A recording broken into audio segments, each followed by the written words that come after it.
Man, ever since the election cycle, no one has really been talking about climate change anymore. Yeah, that's probably because climate isn't even real. Climate change most certainly is real. Have you been outside lately? It's only April and it's already like summer. Uh, how can something that's not even real change? Wait, you're saying you don't think climate is real? What? That's correct. Climate is just a theory. It's not a real thing. How?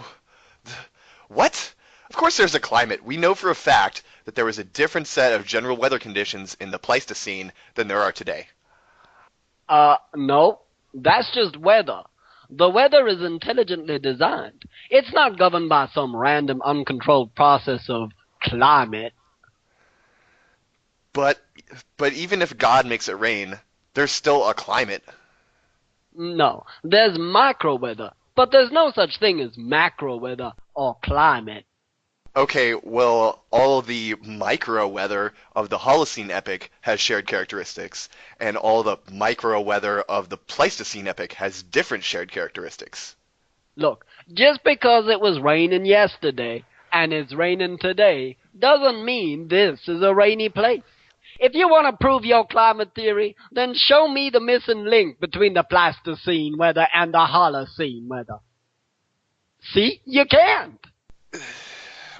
But how do you explain that we had a land bridge in the Pleistocene, but none in the Holocene? We just had warmer weather in the last 10,000 years. That doesn't mean that there's such a thing as climate that we can use to describe changes in microweather. Even the ice caps are going away now because the weather is warming up. What the fuck? That's climate change! No, it's just weather. Oh, I give up. You're stupid. Jesus wasn't real. The Bible is just a book written by a bunch of guys. Christmas isn't Jesus' birthday, and Christianity is just a tool to control people. Wow. You just sound completely unhinged. I'm out of here. Hi, folks. That was part of a field recording I did where I would strike up conversations with total strangers. So it definitely happened, and you should be scared that people like this vote in my country. Anyway, Peter and I are back for an episode about space travel. We hope you like it. We'll start with NASA. You mentioned that climate funding has been eliminated. Well, it hasn't been eliminated per se. I want to talk about the fact that NASA's budget has stayed the same while the climate research that they're doing is being slowly but surely defunded. And it has been slowly but surely reduced for a number of years now. So they're just sort of reallocating the budget from climate to other stuff? Pretty much. Okay. But it's like exactly the same, so it's basically shrinking because of inflation?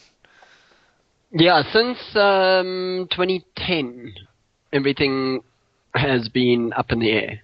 Wow, thanks, Obama. Yeah. Okay.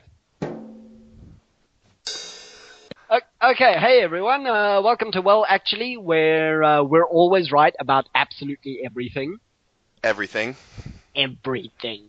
I'm Peter De Beer, your regional correspondent in the Middle East. I'm Ryan Salisbury, your regional correspondent in my basement. Okay. Today's topic is space colonization. And we wanted to talk about several aspects regarding space colonization, everything ranging from the current space industries all the way through to genetically engineering humans to live on Saturn. Sounds good. Excellent. So I wanted to start off talking about how back in 2009 NASA released plans for their first nuclear fission reactors that was supposed to be the size of trash cans. And I mean, this would have been a great stepping stone in the race for space colonialism, but that's pretty much been scrapped more recently in exchange for supporting the push for private companies to take over the space race. And this has been highlighted very strongly by stuff like Trump's signing of his latest NASA bill last month, where the NASA's budget stayed pretty much the same, and most of it was now being As far as I know, the authorization bill mandated that NASA can't acquire space flight services from foreign entities unless there are no NASA vehicles or U.S. commercial providers available. I'm telling you, folks, it's going to be great. It's going to be fantastic. I mean, if you take into account that of the 115 space-related companies started in the past decade and backed by investors, 84 of them have been focused on satellites. According to the Tyranny group, they track space investment, in the last year alone, those companies launched 100 microsatellites, which is up from 25 microsatellites launched in 2011. So if we extrapolate that out, we get to 2,400 nano and microsatellites, which will be launched between 2017 and 2023. So do you know like what most of these like micro and nano satellites are for? Like I know there's like satellite radio and satellite TV and shit, but like what else is there besides that stuff? In all honesty, the majority of them that I've managed to track, and look, I didn't go through all 100 launched in last year. Oh, why not? And I also didn't look at the plans for the 2,400 in the coming years. But from what I can tell, most of them are pretty frivolous crap. Okay. Yeah, like you said, we're talking about satellite TV, we're talking about satellite radio, we're talking about networks that are supposed to be setting up for an outernet, whatever. Oh yeah, the planetary wide internet. Which actually turns out to be a really bad idea because it's going to cause more space junk, which is going to cause more collisions in orbit, which is going to create even more space junk, which is going to cause more collisions.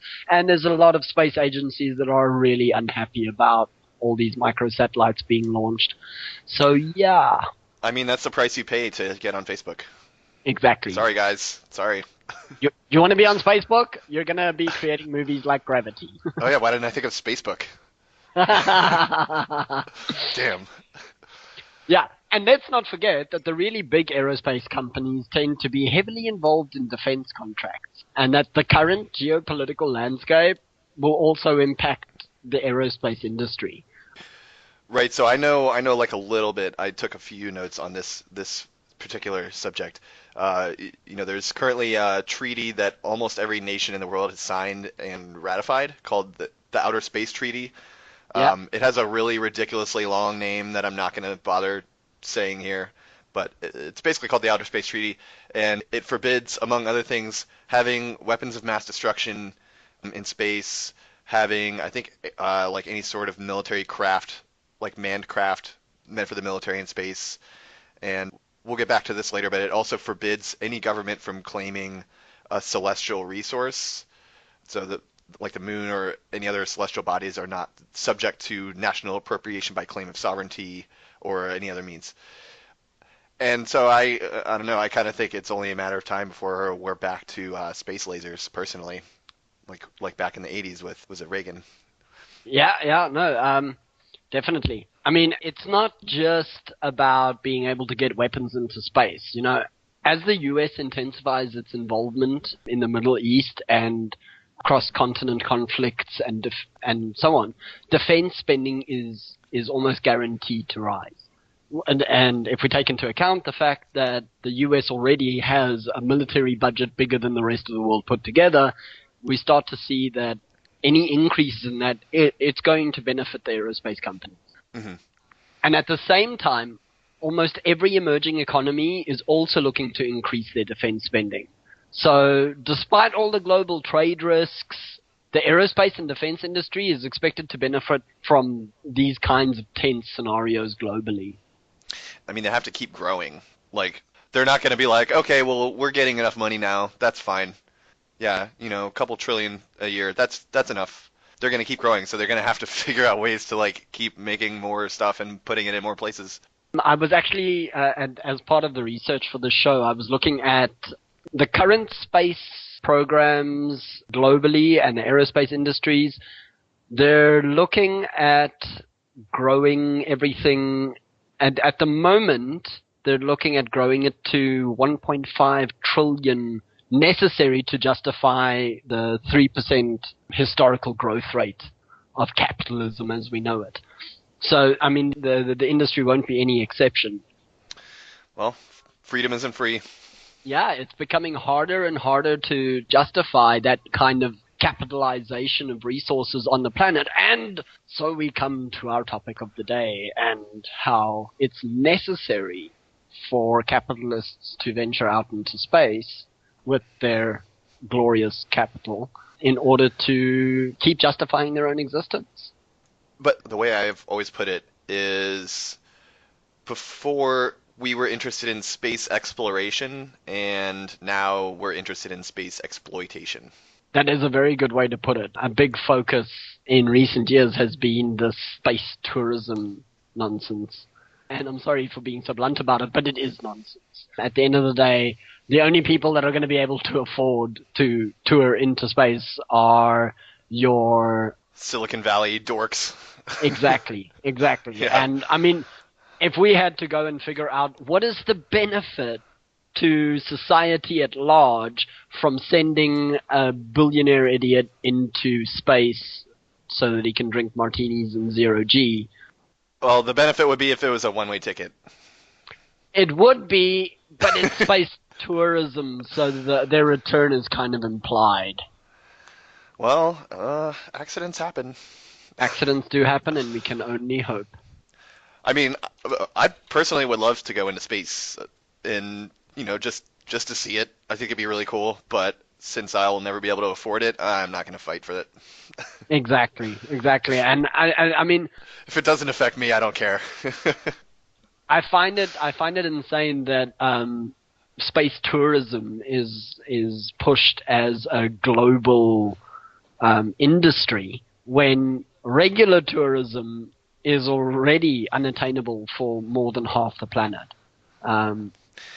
Yeah, it's a bit ridiculous. Well, see, Peter, you don't get it because the way capitalism works, okay, it lowers costs. So, like, sure, today it's only going to be rich people that can do it. But, 10, 20, 30 years from now, it's also going to be upper middle class people that can do it.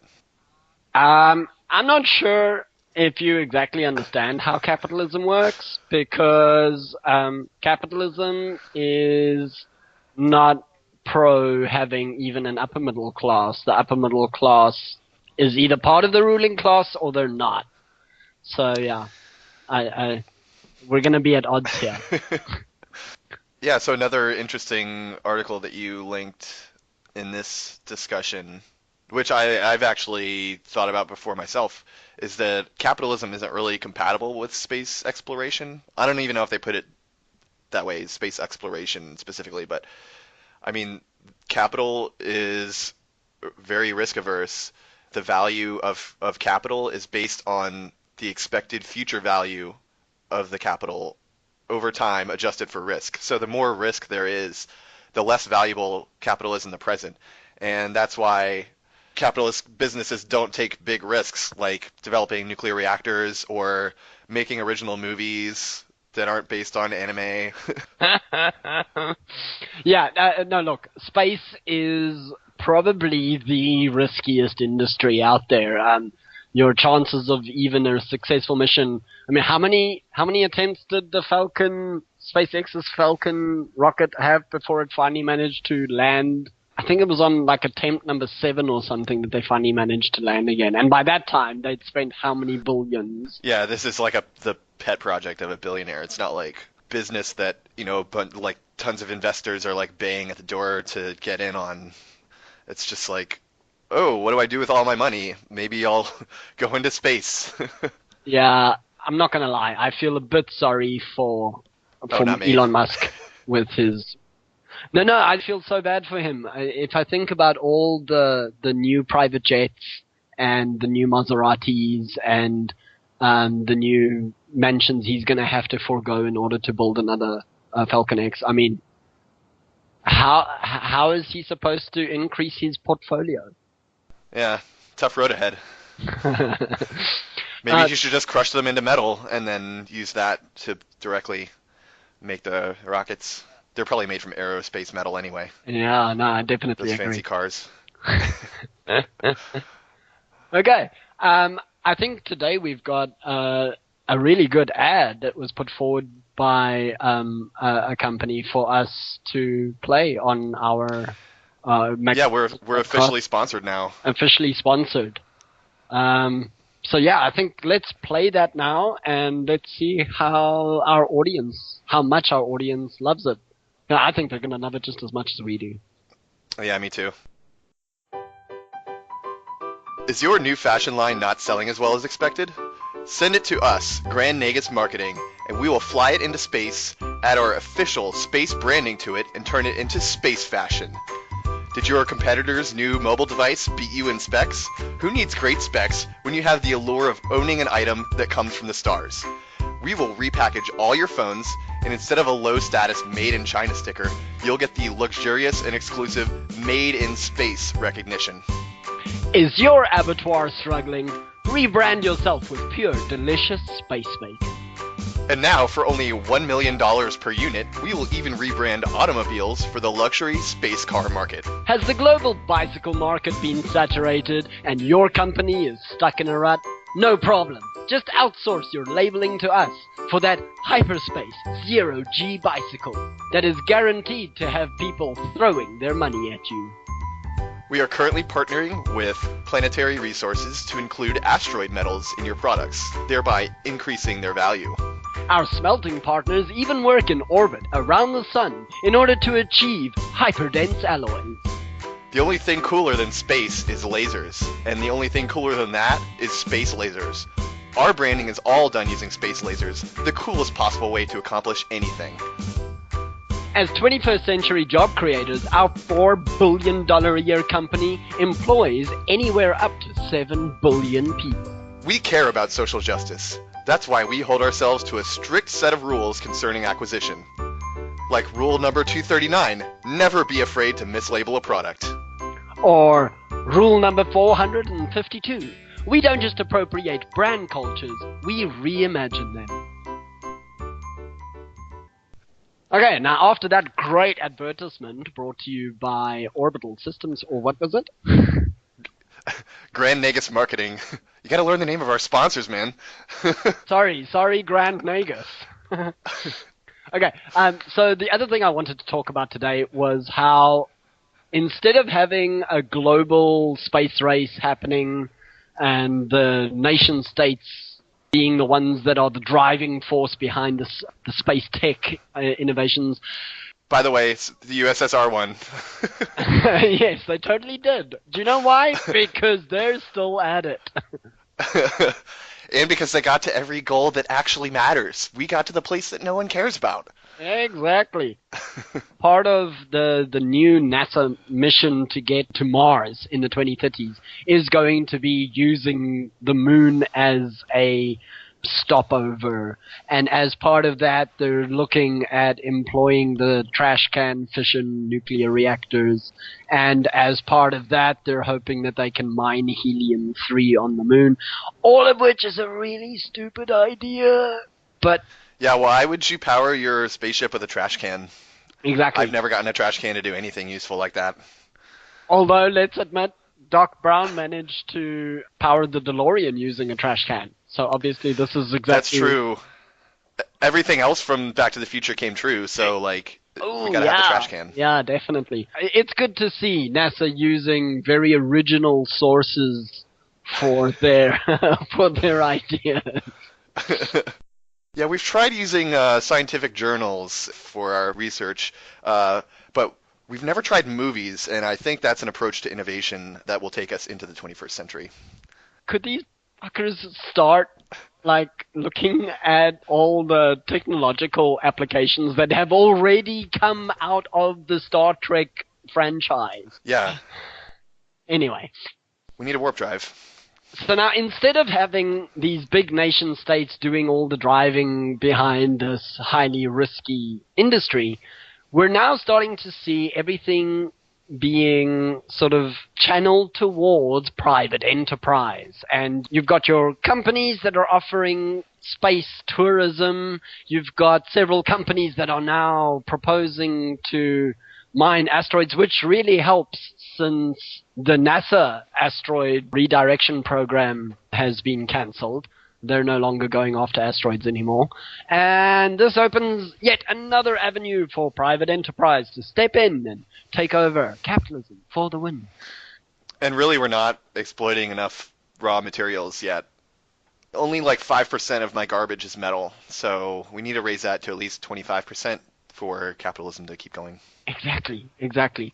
So then you've got industry companies like DSI, who I think it was back in 2012 when they came out and told it. No, it was even earlier that they came out and told everyone about their plans to mine asteroids, and these asteroids are going to give us valuable minerals and everything that is going to really help us to get off of the exploitation of Earth. Never mind whether or not these asteroid mining ventures go against the Outer Space Treaty. And then you've got countries like Luxembourg, who are very secretive. We had a little discussion about their secrecy, and I went looking, and I couldn't find anything. Yeah, you can't find anywhere their money is going. Like, obviously, they're not going to tell anyone, but other countries won't. They don't mention it either, even though they're the second biggest investor in the world besides the U.S. And the only investment we know about is this asteroid mining shit. They're also one of the world's leading tax havens. They're also one of the leading areas for financial capital being consolidated and redirected, and they've got a very interesting capitalist system going there, man. Very interesting indeed. Oh, and they have one of the highest perceived corruption indexes anywhere in the world. And it's a nice country. It's not a place with like warlords and stuff. Exactly. It's so freaking like I was so lost while looking for stuff on Luxembourg, because everything about them, when you Google them, when you Wikipedia them, everything is just this like, oh, look at this place of sunshine and rainbows and wonderfulness. Yeah. And in the meantime, you literally cannot find out anything about what they're doing with their money. I'm going to assume that it's just like they invest in companies that build drones that drown Iraqi babies. That would be the most obvious assumption, I think. The other area that we do know that they're funding at the moment is asteroid mining. And they have funded both sides of the current battle for asteroids. Space race profiteering, huh? Yeah, they've funded Planetary Resources, which is a multinational company based in the US. They've also funded DCI, also a multinational company in the US.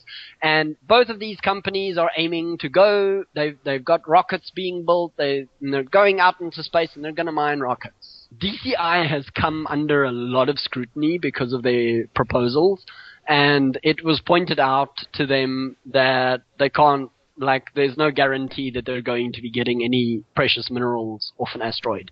And then they turned around and said, no, well, we're not going for precious minerals, we're going for water. Water will be our main thing. And then it was pointed out to them that, well, look, building the capsules and stuff you'll need to get that water back to the surface of the Earth is definitely not going to be worth the effort.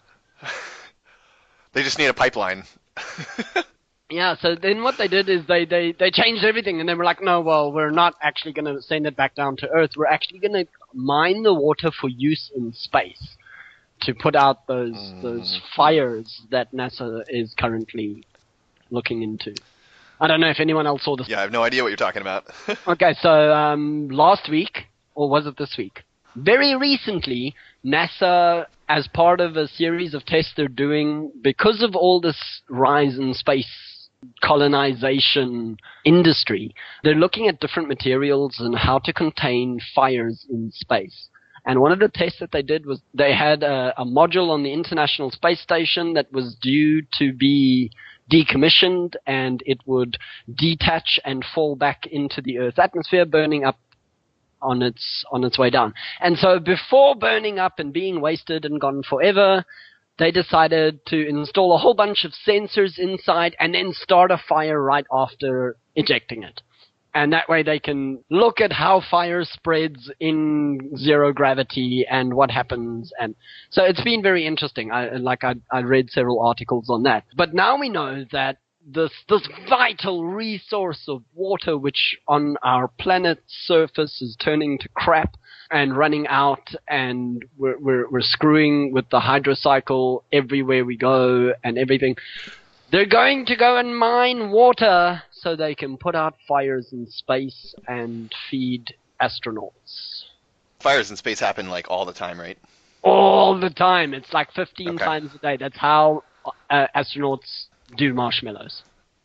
Oh, yeah, yeah. Okay. So, Exactly. sounds reasonable. You Yeah. gotta put the fire out somehow. They don't have much dirt up in space. It's very clean up there. Indeed.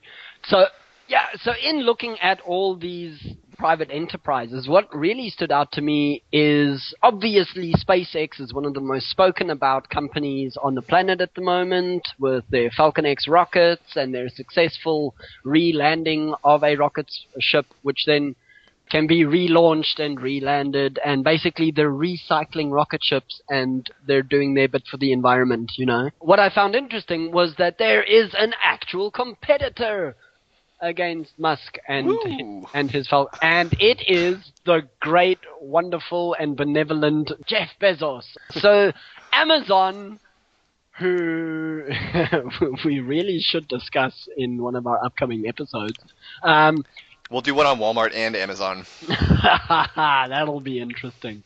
Amazon, the company famous for not turning a profit while still turning a profit, is going into space. And they are it is not Amazon, actually. It is, what is this company called? Oh, I have no idea. Blue Origin. Sorry, Blue Origin. Oh, yeah. Yeah, so it's SpaceX versus Blue Origin, and it's DSI versus Planetary Resources. And what we're seeing is the privatization of the space race. Now, given how things went with the arms race in the Cold War, how do you think the space race now is likely to pan out? Well, I think that, Blue Origin, probably not a strong contender at the moment, but, there's always a chance of a come-from-behind victory. I don't know. Yeah, basically what we're going to see is we're eventually going to see either a merger or an acquisition or a failure or, everything that happens with capitalism. And we should do like a mergers acquisitions bracket, like tournament bracket. That would be awesome. Do it gladiatorial style. I don't think we should focus too much more attention on talking about our capitalist overlords and their near-orbit space exploration. Yeah, snooze. Snooze fest galore. All right, so you want to get to deep space travel? I really do. This is where things get really interesting, because now we're going into the realm of science fiction. Yeah, well, and science fact, because I'm always interested in the realism of doing something that people kind of dream about. So the most obvious one is the health issues of space travel. We already know that astronauts lose bone and muscle density when they're in space. Yep. Most people think that the solution to that is artificial gravity. So like spinning a cylinder around the axis of whatever craft you're in to create, centrifugal force that simulates gravity. Yeah. But space agencies have found that exercise is actually sufficient. So like cosmonauts have talked about long-term missions actually being much easier to recover from than short ones, because the exercise regimes that they're on are a lot stricter on the longer-term missions. So like one of them even said he went on a 340-day mission and then the next day swam a kilometer. No problem. That's actually quite interesting. I'm curious to know if the exercise regimes had any kind of effect on the phenomenon of visual impairment in intracranial pressure syndrome.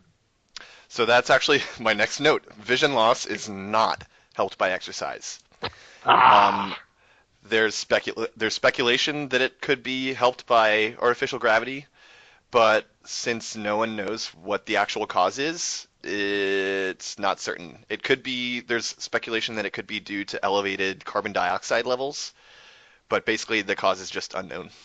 okay. So I also did a little bit of research on the VIIP syndrome, Uh-huh. and I found that back in I think it was September of last year.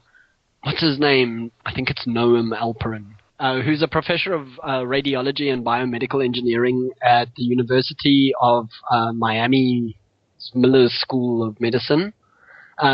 He did an extensive study, and he found that cerebrospinal fluid, which is the clear liquid that floats under the brain and spine, and which helps to deliver nutrients and remove waste products, and it cushions the nervous system from harm. Mhm.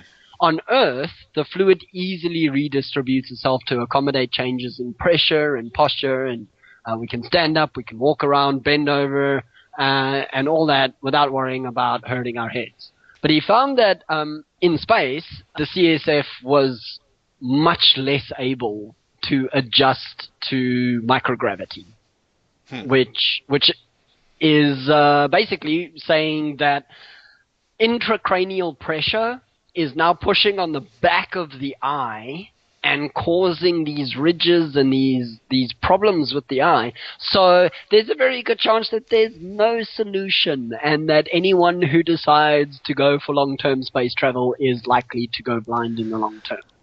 So you're saying that they're getting space glaucoma? Because if so, I know how to cure that.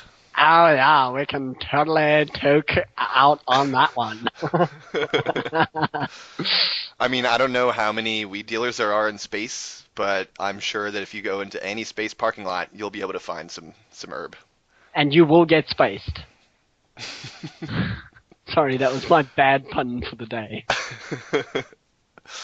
First one ever today in the recording. First bad pun. First and Woohoo! last one.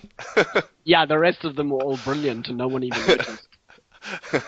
Oh, so there's one more thing about artificial gravity. The usual depiction of artificial gravity is the cylinder spinning around the axis of travel. So it's spinning axially. I'm currently waving my hand in the direction that I'm talking about, but no one can see that. So look, if you don't know what axial means, go Google axial. You'll understand.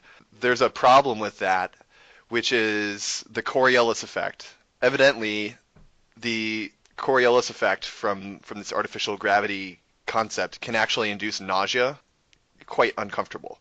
But there's an alternative. There's an alternative to it, and this is really weird to think about. But it uses two craft or a craft with a counterweight tied together with a tether, spinning radially around the axis of travel. So it flies like a frisbee basically, and that doesn't have the same nausea-inducing effect. Now that's interesting. Do you think that's what they use on board the Enterprise? They probably use tachyons. Ah, you see, fuck, we really need to up our game on this on the R&D. Yeah, we need tachyons or Minovsky particles, one of the two. Damn. Okay. Okay. The way I see it, when we're discussing the colonization of other celestial bodies, there's one of three options.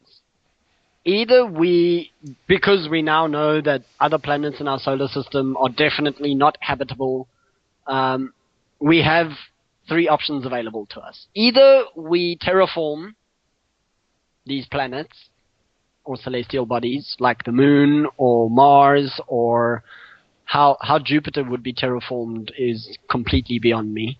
And there are plans theoretical plans in place on how to terraform a planet like Mars, but the technology is beyond us at this point in time, and it is not looking likely to become available at any time in the near future. I mean, if we can get that, we should use it to stop climate change first. You'd kind of think that would be the main focus, but no, let's talk about colonizing Mars. Just in case climate change fucks us over and we all die, we need to have a lifeboat. To a planet that's already dead and that we can resuscitate. Yeah. So the second option, and as you pointed out, it's far more likely, is genetically engineering people to survive on these new environments. In Obviously, something in like this. other words, space marines. There we go. There we go. Or space mutants, if we want to link up to our last podcast. Oh yeah, yeah. Well, I don't know much either, but I don't know if you know much about Warhammer 40K. There's a race in that called the Space Marines, and they actually have been bioengineered to survive in space and to survive like extreme combat. So they have like extra organs and like specialized organs that let them breathe in space and stuff like that. So same kind of I'm thing. sorry. I'm sorry. Did you say breathe in space? I don't know if And they put it that way. That's just the easy way that I'm putting it. okay, You know, okay, not suffocate in space. Let's put it that way. okay. Fair enough. Fair enough. Because yeah, breathing in the vacuum of space. Well, technically, it's not a vacuum. There's an interstellar medium. Maybe they have like a giant, miles wide scoop that as long as they keep moving through the interstellar medium, it compresses enough gas to let them respirate. It could Oh, work. I'm sorry. I'm sorry. I'm sorry. Did I just assume they're species? Yeah. So that obviously is with current technology, it is possible that would be the most likely alternative that the human race would consider when colonizing other planets that are not currently inhabited. We're not talking about your avatar or Talking about CRISPR. yeah, yeah, pretty much. And then the most likely and also probably the most expensive route would be to set up biodome type colonies wherever we go so that we create an artificial environment in which human beings can live. But as Paulie Shore showed us back in the day, that's probably not the best idea. Buddy. I mean, I think there's a fourth option, which is sort of just like a space station that we ship resources to constantly. That's also possible. Yeah, look, Not desirable, but yeah, the thing is that right now, the way things are set up, we have to assume that the only people that are going to make it off this planet alive at the current rate of everything by the year 2100 are going to be your wealthy elite capitalists, your political elite, and because there aren't really all that many of them, we're basically talking about dedicating an entire planet's worth of resources to protecting these elite douchebags as they colonize. my personal prediction is that in the year 2100, Mars will be inhabited by the immortal Elon Musk and his best friend Wilson, the volleyball. Oh, I love that. Yeah, well, look, obviously, for most of the show, we've been very focused on the US and the US space programs and private industries and everything. I mean, no one But else is going to make it, so. well, this is the interesting bit: is there are several other programs around the planet that are not American. So yeah, fuck you, America. Um, As we've already mentioned, Luxembourg is serious about mining asteroids, and they're partnering up with several companies in order to get water to those space fires. The European Space Agency, the ESA, are planning to take part in the Russian lunar program because Russia wants to go to the moon too. You know, they feel a bit jealous that the US did it. And Putin wants to be putting some astronauts, some cosmonauts on the moon. Are they going to wear shirts?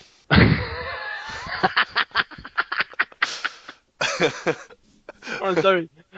Please explain that reference to those of our listeners who don't get it. Okay, just go to Google Images and type in Vladimir Putin and then hit enter and you'll get the joke. Okay. Moving on.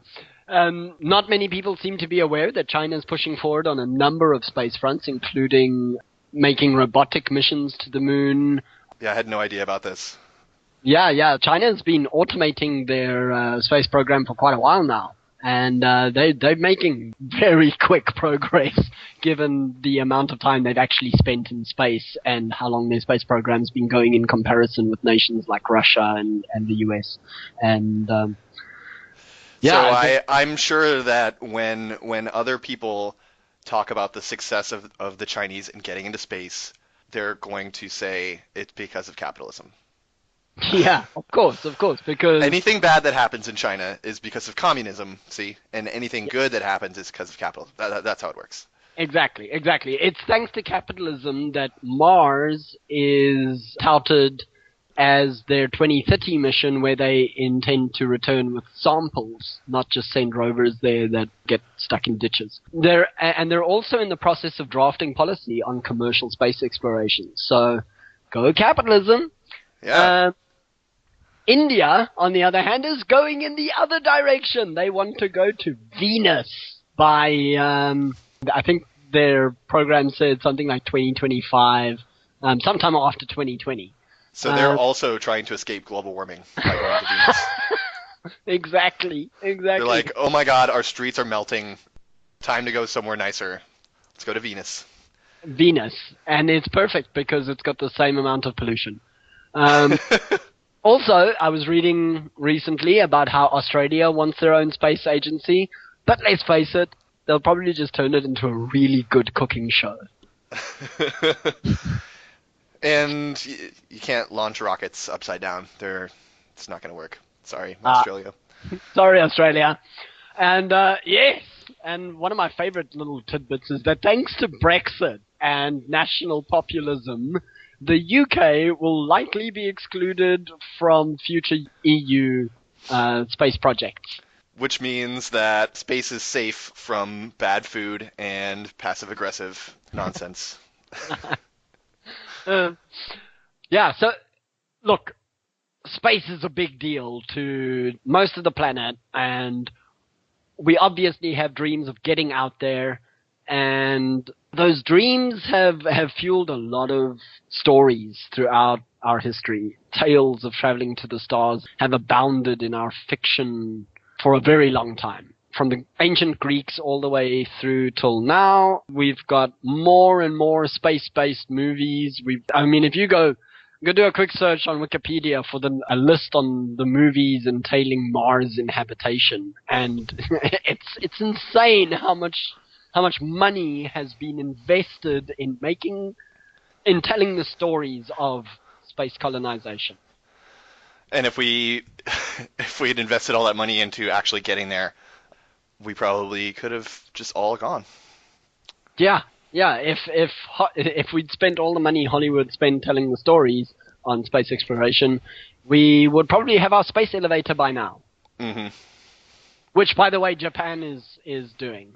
They've recently acquired several graphene-based technologies, and they're finally ready to start putting together their plan for a space elevator, and we should see plans for that being published in the near future. So, 2100, Principality of Xeon. Do you think it's going to happen? I'm not so sure. I'm not so sure. I don't think the commercial applications for graphene are that extensive yet, but you never know. The Japanese have done some amazing things, including what's that warrior show they do? Oh, Ninja Warrior? Oh, that show Yeah, rules. man. Exactly. Like if they can make Ninja Warrior, space elevators are nothing, man. Yeah, of course. There's something we skipped over with the actual like practical aspects of deep space travel, Oh yeah, um, yeah. which is food. So, I mean, currently any astronaut has to get food like shipped to them. Like they have to fly it up to the space station or whatever, or they have to carry it with them. So it's kind of hard to go on a long journey if you have to either keep all of your supplies or receive continuous supply shipments from Earth. Um, Definitely. but we're actually still a very long way from even being able to think about self-sufficiency of food in space. So there's been experiments to grow crops in space. We are currently growing lettuce on the International Space Station. And there's been a few other food crops that have been grown, like peas and I think broccoli and some other stuff like that. But you can't really feed yourself on lettuce. It's a good supplement for their diet. It's great that they're doing it. And they get some fresh food, so I'm sure that it's kind of an enjoyment thing too. But it's not a staple food, and the big problem is staple foods here on Earth are fine because we have plenty of space. We don't have to worry about the weight of stuff that we use. But in space, you can't really haul milling and hulling equipment up into space onto your spacecraft because they're really heavy, first of all, and also they produce waste that have to be dealt with. So like not only are you weighing your craft down with crops that have extra stuff on it that you're not even going to eat, but you have to have all this specialized equipment to process the food. And then the other problem is, especially for plant only system, you need to supply nutrients to it. So even if you're not carrying food up with you, you still have to carry nutrients up there. Sorry, all I can picture now is NASA trying to install an aquaponic system with fish. That's actually that's the next point on Earth. If you want to create a cropping system that recycles its nutrients, you use aquaponics, which is you have a hydroponics bed which grows plants, and then you take the wastewater from the hydroponic system, pump it into a fish tank, and the fish, well, they put some plants in there like duckweed, which grows really fast, or something similar to that, and so the fish eat those plants and the other nutrients from the wastewater, and then they pee and poop in the water, and that gets cycled back to the plants, which then can feed off of that. So it's a continuous cycle. Essentially a closed system. Right, right. The problem is fish do very poorly in space. So I mentioned earlier the bone and muscle density loss of humans. That starts after I think 6 to 7 days in space, something like that. Fish start losing bones and muscle almost immediately upon getting Wow. into a microgravity environment, and it's greatly accelerated compared to humans. So they've actually been used as subjects of studies of the effects of microgravity on the body. They use this particular species of fish that is completely transparent, so they can actually like watch it waste away in space. But the point is, aquaponics is not really realistic in space without solving this bone and density loss issue. Okay, so even if they were to set up a giant space station midway between the moon and the Earth and have it rotate to create microgravity, it's unlikely to solve the problem. Yeah, I don't know if they've figured out whether or not the artificial gravity solution will help fish. Um, there's speculation that it might have to do with the water pressure, which I guess also has to do with gravity. But like fish are used to having a certain amount of water pressure, which is a lot. It's a lot less in space. Yeah, no, and I'm not gonna lie. Having watched multiple videos on the whole fire thing, in space, it turns out that water is just as difficult to manipulate in low gravity, microgravity, and zero gravity as fire is. Obviously, not quite as dangerous, but as it separates in your compartment, because it's not being held down by gravity properly and the flow dynamics change and everything, it becomes very, very dangerous. Hmm. What I'm trying to remember what the movie was that I watched recently that had the one with Jennifer Lawrence and Chris Pratt. Oh, Passengers, Passengers, and there which I was heard a was scene in bad. the movie. I enjoyed the movie, but that's because Okay. I went to go watch it with my wife, and it was kind of it was a mix of romance for her and fun space stuff for me. Um, and one of the scenes in the movie has her going for a swim on board this giant ship that is being sent to colonize um, Right. another place, and suddenly the gravity switches off. And this entire swimming pool that she's now gotten out of starts floating around. And because she is unable to move properly in zero gravity, there's no way to get away from the water. So she starts drowning in midair in water. And this is a legit problem that's been looked at by NASA extensively. And they don't have a solution. Oh. Yeah.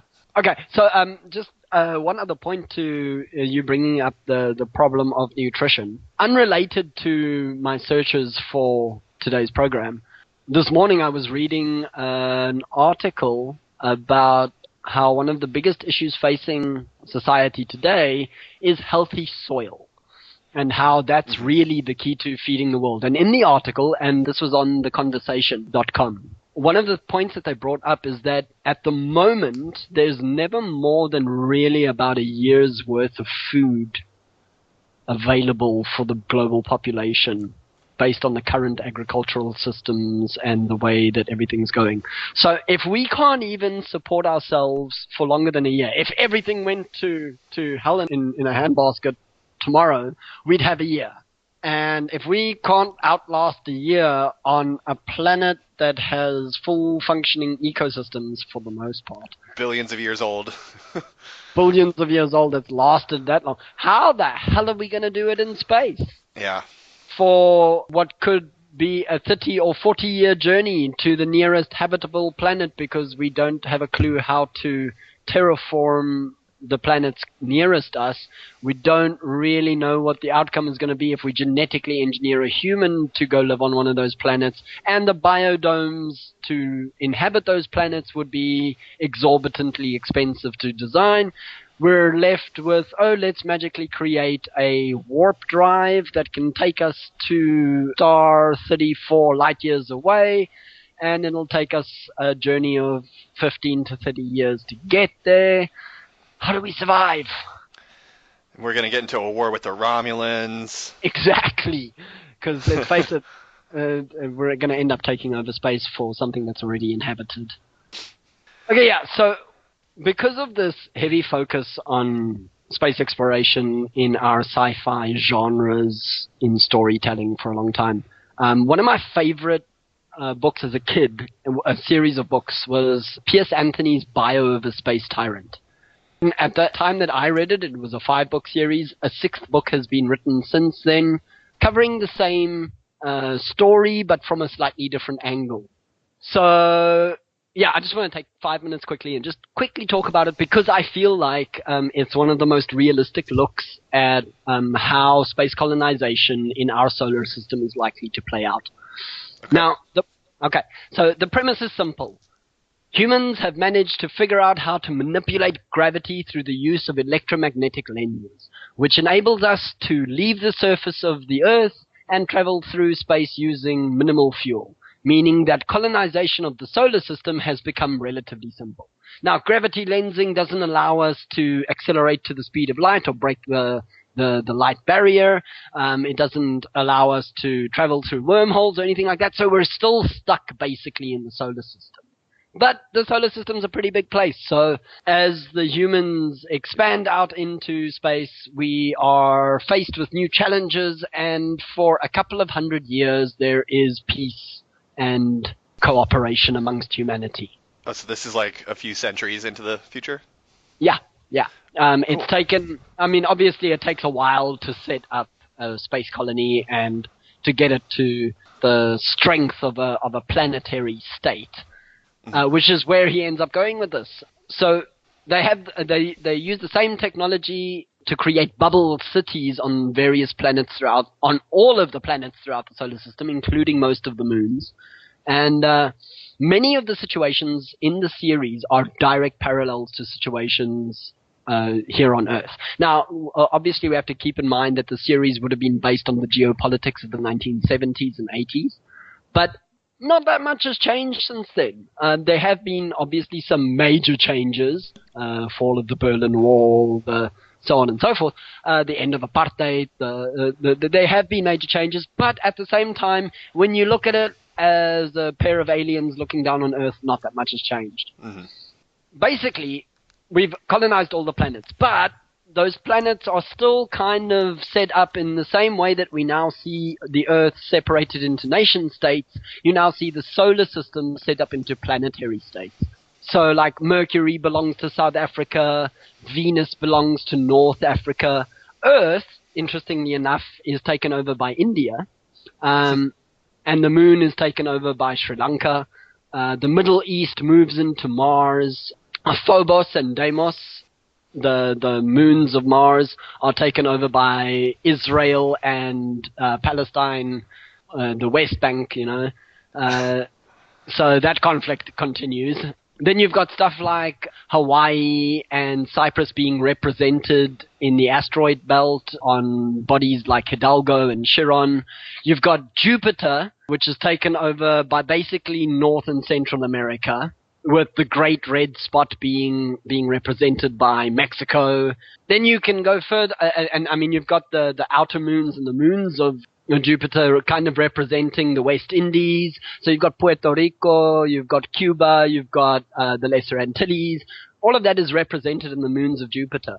Then you go over to Saturn, which is represented by what was then the Soviet Union, kind of. And you've got northern Saturn is the Soviet Union, and southern Saturn is China. And so you've got all of these nations represented throughout the solar system. Interestingly enough, Pluto is Antarctica. So wait, which one is Africa? Africa is taken over. They take over Venus and Mercury. Oh, they get the worst planets. Oh, of course they do. It's Africa. Africa always gets the worst of everything. Yeah, so the main character is Hope Hubris, and a lot of the story also follows his sister Spirit Hubris. I've always loved the names because I think it's a very interesting play on the character himself and the hubris that he has throughout the books, and while maintaining quite a large amount of hope. And it wasn't the best naming conventions ever, but it worked for the book. Yeah. And so the books really do look at a lot of political conflict as we understand it geopolitically today and back in the 1980s. And you can see it in situations like, at one point, Hope is in the military and he's stationed on Chiron, which is an analog of Cyprus, like I said. And in order to keep the peace between the colonists of Greece and the colonists of Turkey, there's a whole story that happens there. Also, in the first book, his family tries to leave the Jupiter moon Callisto, and it's very analogous to the Latinos trying to enter the United States today. It even includes like Hope's inability to find work as anything other than a poorly paid agricultural worker on Jupiter. Later on, you get to see that Mars is controlled by countries formerly comprising the Middle East, like I mentioned, and in this universe that Pierce Anthony creates, Mars is the largest source of iron in the solar system. And that becomes the primary fuel in this fictional universe because you need iron to build the bubble cities and the spaceships and everything. Even though the fuel to manipulate gravity isn't, like, it's negligent, you still need to build the actual ships and stuff. So iron becomes the primary fuel. I mean, I think there was even a missile crisis in one of the... Yeah, I think you mentioned that. Yeah. Okay, so I think instead of giving you a plot summary of the books and everything, I brought this up because I think it's important to note how fiction, and obviously for this topic, very specifically science fiction, is a means for us to talk about geopolitical issues without directly touching on the issues, without offending people that are heavily invested in one side of the debate, without offending cultural sects. We're able to discuss these topics through fiction. And without people bringing up white genocide. Exactly. God, as a South African, if I can only tell you how often I've heard those words.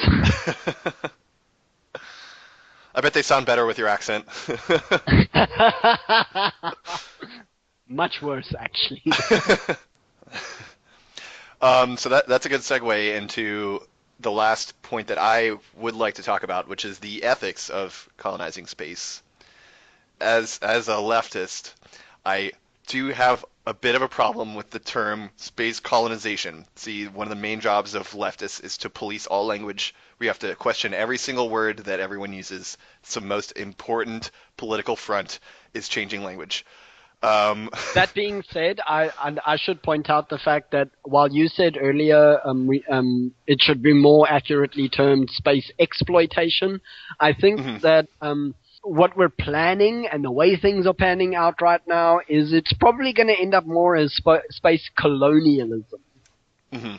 Yeah. So I don't have a problem with humans expanding into space, kind of moving out, spreading our species reach out to the stars, but colonialism seems like, or colonization seems like a really fascist way to think about it. It's kind of, putting humans at the center of everything and just assuming that wherever we go in space is going to be ours, or like whatever is already there doesn't matter. So the main ethical question of colonizing another planet is like, what if there's life there and we wipe it out, or what if there's the potential for life and we disrupt it? We didn't really care when and by we I mean us European white, Right. the civilized world decided to go and get some resources from South America, Central America, the Far East, Africa, all of it really.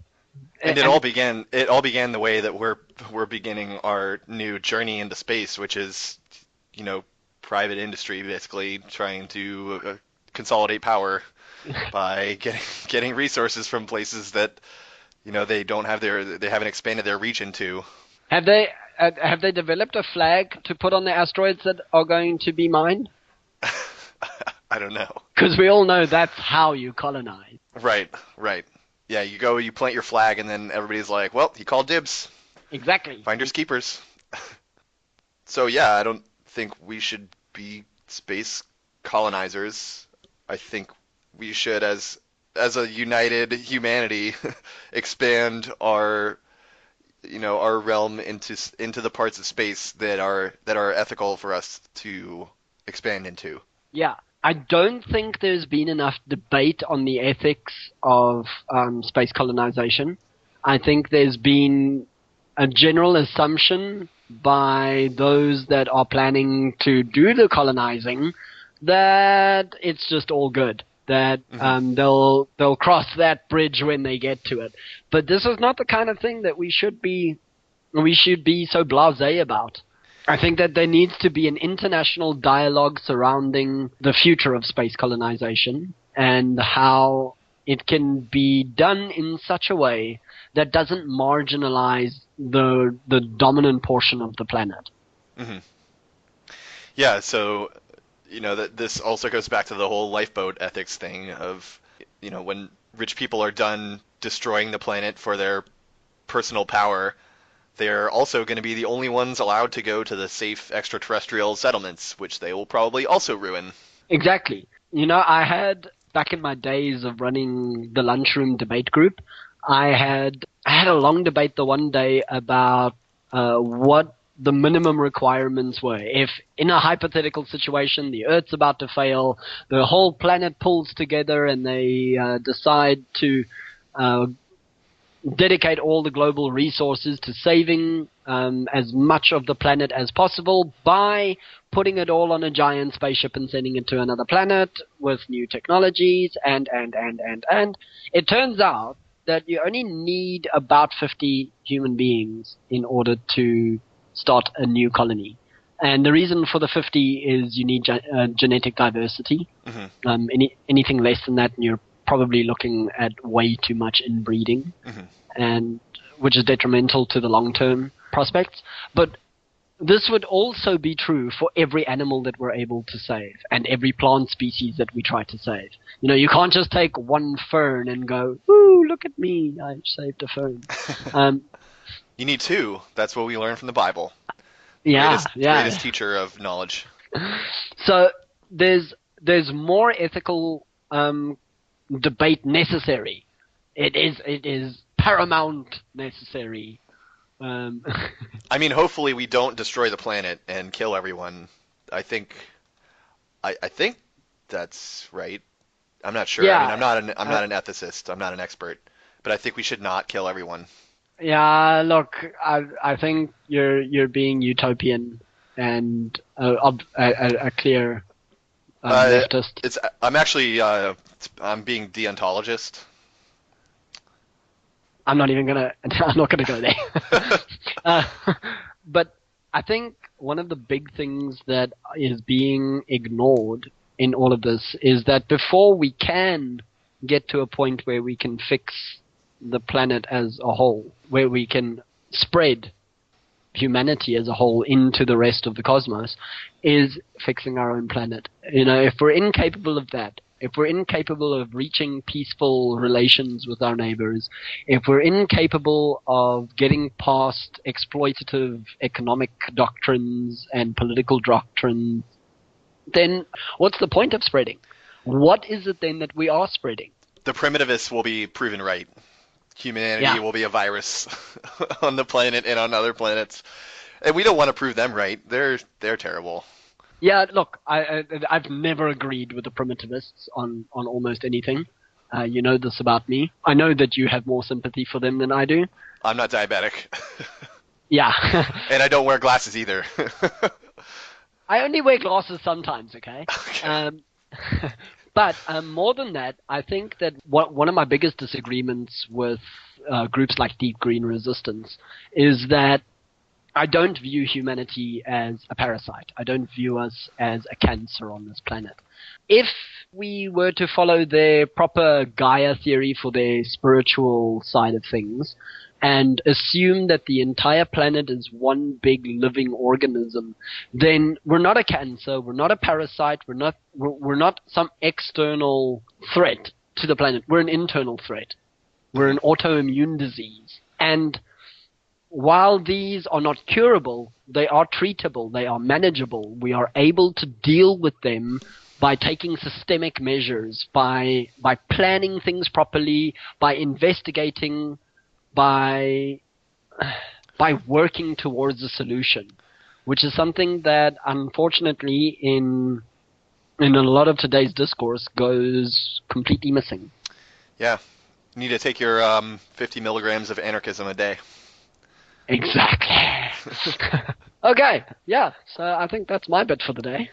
Okay. I have one more thing, and this will be glommed onto the end of the book you were talking about. Okay. So this kind of ties into ethics. I'm not going to go too deep into it because um, basically it's about Gundam, and so the original Gundam series is about basically space Nazis.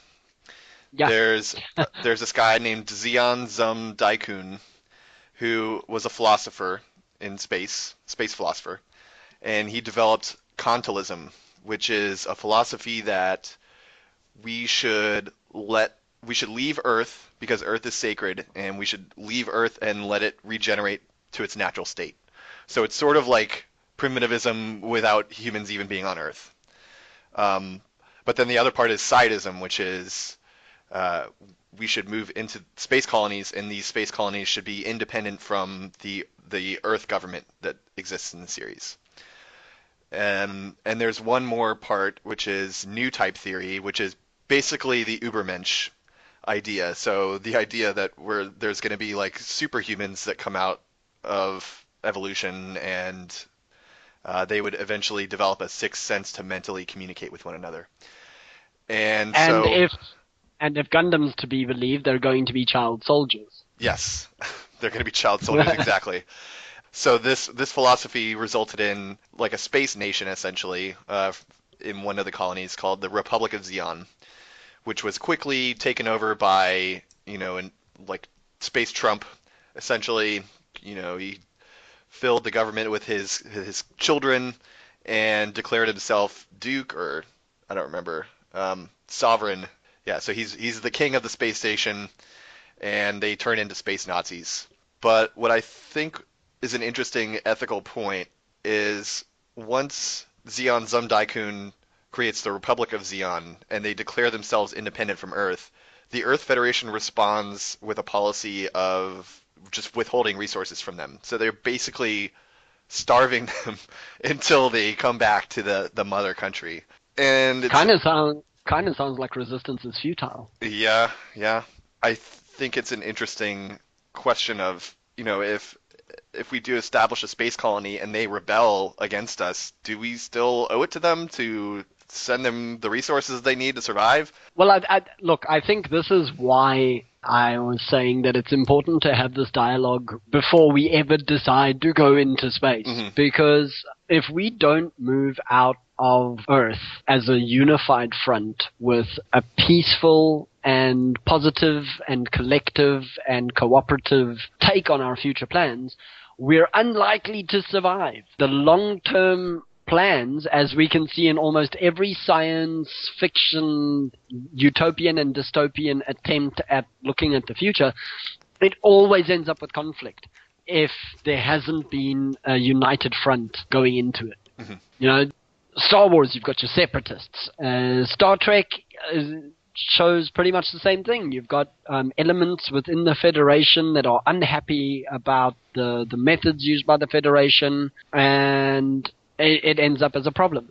The book I was talking about, one of the things that it's called Bio of the Space Tyrant, the series, because he declares himself tyrant. After being a refugee and then going through the military, he then leaves the military where he's fought space pirates and he's won, and he's very popular among the Hispanic population, which has taken over most of Jupiter, and he ends up running for president after a few years in the Jupiter Senate and Congress and whatnot.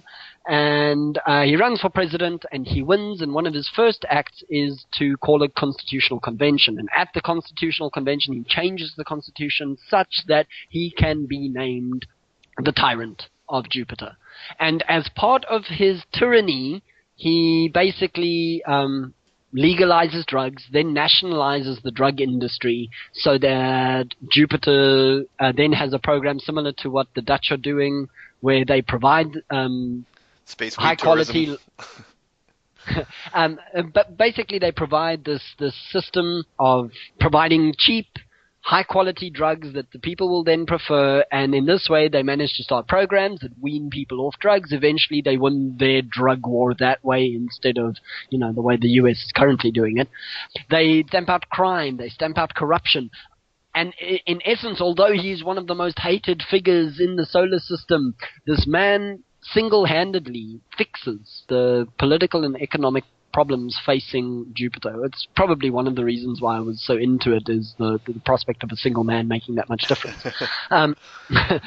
But it brings up the question of, if one person has the answer to the entire solar system's problems, and some of the methods by which he achieves the solar system-wide peace are unethical, do we fight against that? Do we cast him out?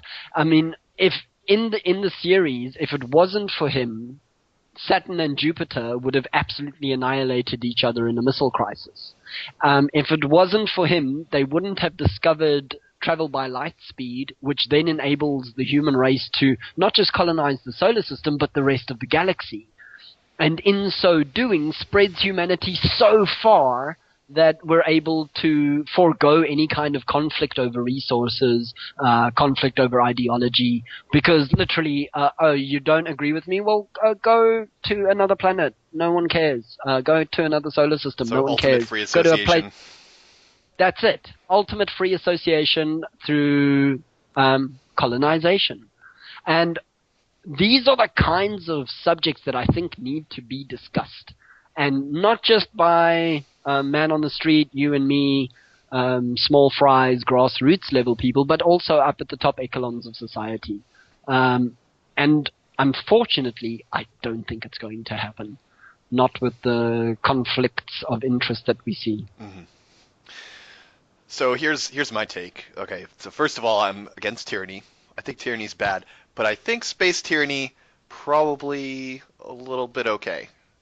Anything is better in space. Everything is better in space. And that's for I was gonna do the whole ad again. Yeah, just if you have tyrants on Earth, bring them up into space. We'll shoot them with space lasers. Bam, got yourself a space tyrant. And everything is better when you put the word space in front of it.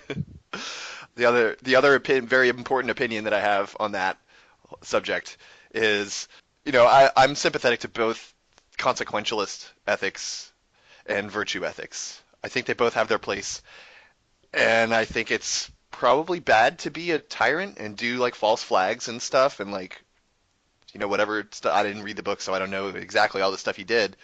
But I guess if it's between that and everyone killing each other, space tyranny seems a little bit better to me. Yeah, yeah. No, and this is the beauty of that book. Look, for anyone that goes on from this podcast to read the books, there's some very controversial bits in there.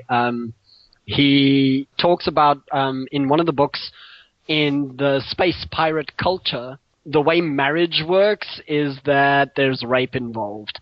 And it's actually something that is demanded by the woman space pirates. The way they reckon is that a man that is incapable of raping them is not worthy of them. So on the night of their wedding, Okay. yeah, it's totally messed up.